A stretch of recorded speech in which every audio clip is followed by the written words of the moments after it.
Cette génération qui est la mienne arrive à un moment où elle va devoir prendre la place, prendre le relais. Et je pense que c'est ce qui est en train de se passer, de se produire. Et on voit de plus en plus de jeunes qui sont en train d'entreprendre, de plus en plus de jeunes qui s'engagent en politique, que ce soit dans les équipes de campagne. Je pense que c'est une transition. On est en train de vivre cette transition et je pense qu'ils sont juste discrets, c'est tout. Je suis Jack Pierce Brunet, 22 ans, citoyen, jeune et engagé. En Guyane, c'est participer à la vie citoyenne, c'est participer dans des associations, dans les associations culturelles, sportives ou des associations de la jeunesse. C'est aussi de l'entrepreneuriat parce qu'il n'y a pas, c'est pas que l'association, l'engagement. Il y a d'autres formes d'engagement. On peut faire de l'art, être un artiste engagé, un journaliste engagé ou juste des écrivains. Il y avait Léon Gontran Damas d'ailleurs, qui était un écrivain engagé guyanais. Il y a plusieurs formes d'engagement. En fait, je pense que quand j'étais petit, je voyais beaucoup d'injustices et je me demandais toujours quelle était la solution. Parce que avant ça, j'étais rebelle.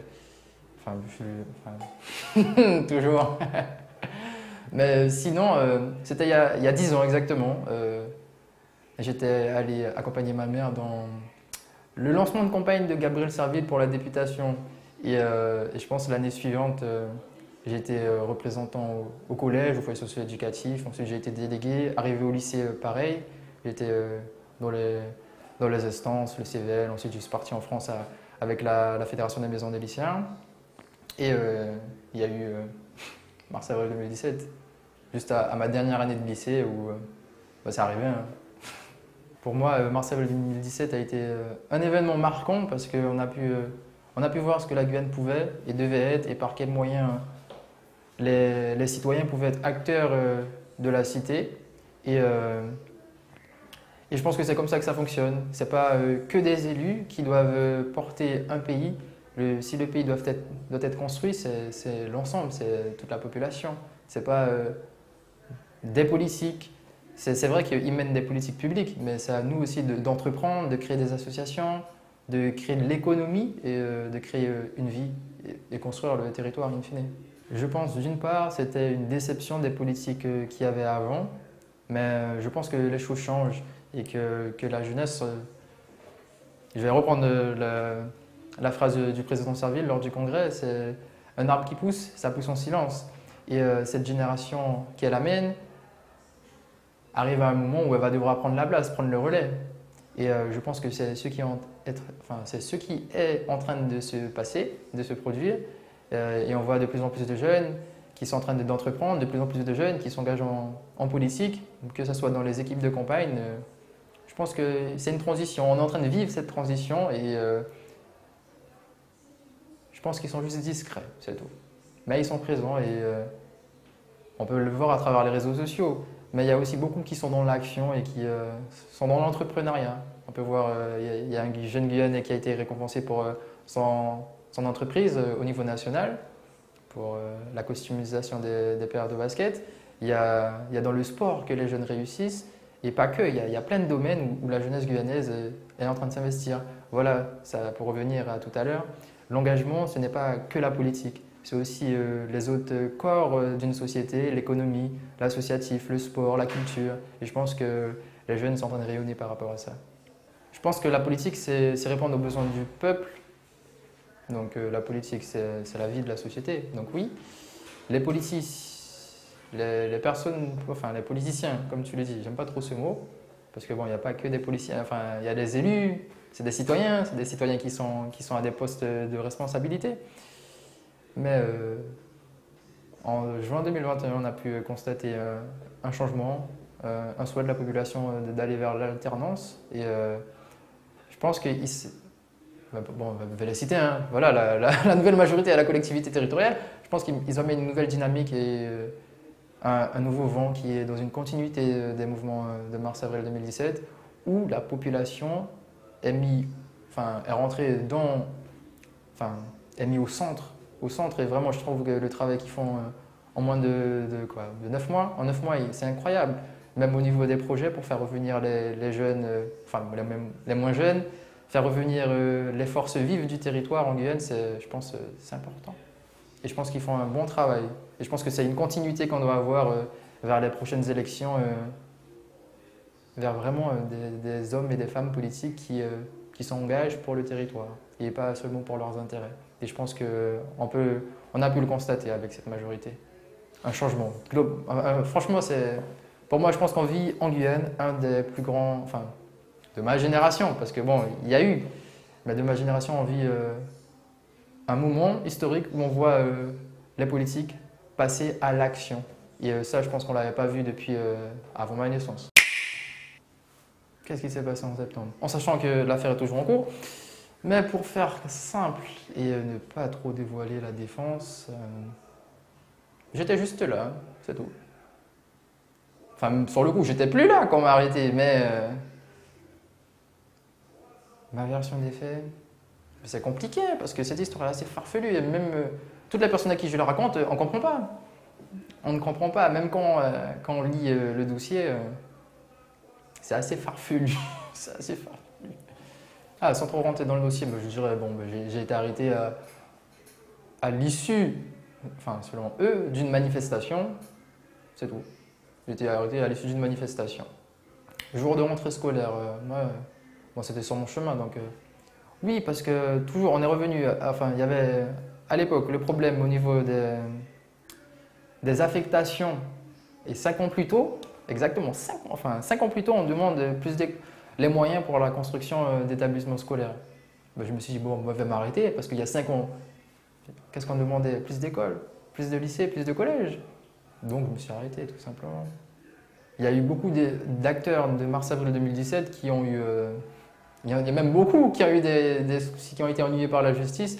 Et moi, je savais qu'à un moment donné, ça allait arriver. Donc j'étais pas surpris. Donc quand j'étais en garde à vue lors des auditions, même si ça n'avait aucun sens, je savais que c'était le retour de flamme, c'est tout. Je suis très optimiste parce que je pense que les politiques publiques qui sont en train de mettre en place vont faire revenir beaucoup de Guyanais au pays. Et aussi le fait, bon après il y a aussi le truc que les gens ne comprennent pas, c'est que les choses, ça prend du temps. Et ça, les gens ne comprennent pas forcément, que ça prend du temps pour construire des choses. Mais il faut savoir être patient aussi. Et je pense que c'est... Les politiques, il faut donner l'envie à la jeunesse d'entreprendre, envie à la jeunesse d'exceller. Et c'est ça qu'ils sont en train de faire. Alors, regarde, la devise, c'est ici la Guyane, grande carrefour mondiale d'excellence. Donc voilà, on va atteindre l'excellence, je suis sûr. Je suis optimiste, je sais, en plus, on est le département le plus jeune. Donc quand on est jeune, enfin, c'est la vie ça. Hein. On est un bébé, après on devient un enfant, on va à l'école, on devient adolescent et puis après on devient adulte. Je pense que c'est exactement ce qui se passe en Guyane. Mais il faut être patient parce qu'on ne veut pas qu'un bébé ça devienne adulte tout de suite. Il y a une transition. Et c'est ça qu'on est en train de vivre, une transition. Et je pense que c'est ces jeunes, ces citoyens qui vont devoir prendre la place, ne pas attendre que sur leurs élus, mais aussi prendre la place et prendre part. Parce que c'est ensemble qu'on va pouvoir construire le territoire, pas individuellement. Et ce n'est pas qu'une partie, c'est toute la population. Parce qu'il y a aujourd'hui beaucoup de débats sur l'immigration. Ce que je n'aime pas par ces débats-là, pour moi, c'est des débats stériles. Quand on regarde les grands pays, ils sont faits sur des vagues migratoires. C'est sur l'intégration des vagues migratoires. Et c'est comme ça qu'ils ont pu construire leur pays. En fait, je pense qu'il manque en Guyane un socle au niveau de l'identité. Parce que quand, par exemple, je pars aux États-Unis, au Canada, au bout de 5 ans, je vais être derrière le drapeau des États-Unis. I am, tu vois, mais en Guyane, c'est ici, je pense. Il manque, par exemple, aussi des zones pour la culture. Les musées, il n'y en a pas beaucoup. Des théâtres, des espaces d'expression de la culture.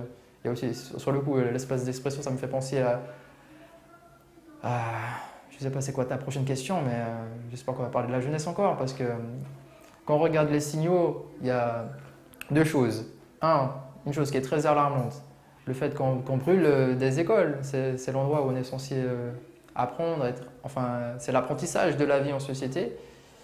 Et ça montre bien que c'est pas bon. Il y a aussi le trafic de drogue. En fait, il y a aussi le trafic de drogue et la violence. Toutes les semaines, il y a des meurtres, on ne va pas banaliser ça. Et c'est très grave. Ça, c'est le côté, enfin tout ça en plus, c'est le côté régalien de l'État. L'État qui ne prend pas ses responsabilités. C'est tout.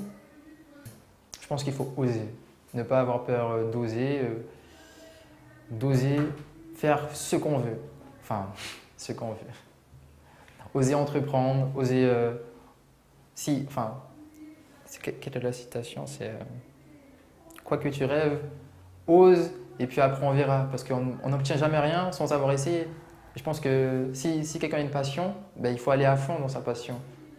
Si tu as un projet, ben, va dans ton projet. Il ne faut pas se mettre des barrières parce que je pense que, en fait, on est une génération de tous les possibles. Le monde est en train de se construire, même au-delà de la Guyane. On vit une transformation internationale par rapport aux divers problèmes. Mais je pense que c'est ça, oser, vraiment oser.